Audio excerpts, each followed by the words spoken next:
দীর্ঘ ৭ মাসের বিরতির পর মাঠে গড়ালো হকির প্রতিযোগিতামূলক খেলা। ফ্র্যাঞ্চাইজি আসর ও লিগ ছাড়া ঘরোয়া টুর্নামেন্টের হিসেব করতে গেলে অপেক্ষাটা ৪ বছরের।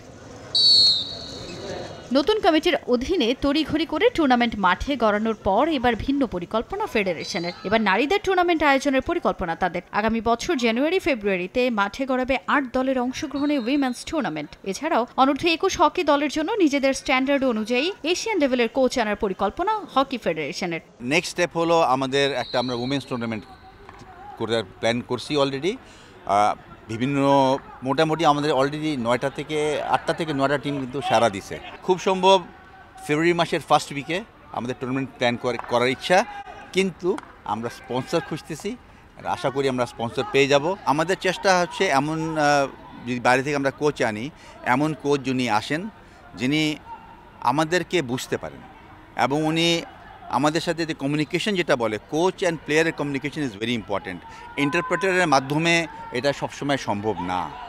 তো আমাদের ওইটা চিন্তা খুব বেশি মাথায় কাজ করতে। দীর্ঘ বিরতির পর ঘরোয়া টুর্নামেন্ট মাঠে গড়ালেও নেই কোনো প্রচারণা, নেই কোনো ক্লাবের অংশগ্রহণও। সঙ্গে আছে স্টেডিয়ামের বাইরের বেহাল দশার প্রভাবও। অপরিকল্পিতভাবে দোকান স্থাপন, ভিক্ষাবৃত্তি সহ নানা ধরনের অনৈতিক কার্যক্রমে খেলোয়াড় ও দর্শকদের পড়তে হয় বিড়ম্বনায়। তবে এ বিষয়ে কোনো দৃষ্টিপাত নেই ফেডারেশন কিংবা এনএসসির। তাতে ক্ষোভ জানান খেলোয়াড় ও দর্শকরা। টোটালি ফেডারেশনের একটা দায়িত্ব ছিল যে ক্লাবগুলোকে নিয়ে আসার, মাঠে নামানোর। তো আমি জানি না এটা ফার্স্ট টুর্নামেন্ট বলে কি ওরা পারছে না। একটা বাধা বলতে পারেন আপনি, কারণ এইসব টুর্নামেন্ট, ডোমেস্টিক টুর্নামেন্টগুলোয় যদি ক্লাবগুলোও যদি টিম করে, তো দেখা যাচ্ছে আমাদের যে বাহিরের এনাফ প্লেয়ারগুলো আছে সবাই ওই টিমগুলোতে খেলতে পারে। ক্লাব থাকলে তখন ওই টুর্নামেন্টের গুরুত্বটা বেড়ে যায়। মিনিমাম 2টা ক্লাব খেললে 40টা প্লেয়ার খেলতে পারবে। যখন প্র্যাকটিস আসি পুরোটা স্টেডিয়ামের নিচে, এখন যেমন দোকানপাট আছে ঠিক তেমনই এখানে টোকায়, ফুটপাতে অসহায় যারা ছিন্নমূল মানুষ তারাও এখানে থাকে।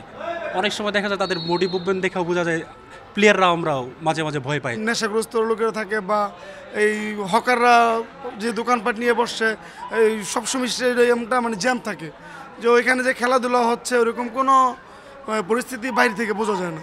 এদিকে বিজয় দিবস টুর্নামেন্টের উদ্বোধনী ম্যাচে বিকেএসপির বিপক্ষে ৮-2 ব্যবধানের জয় পেয়েছে বাংলাদেশ নৌবাহিনী। তাজিন খন্দকার, সময় সংবাদ, ঢাকা।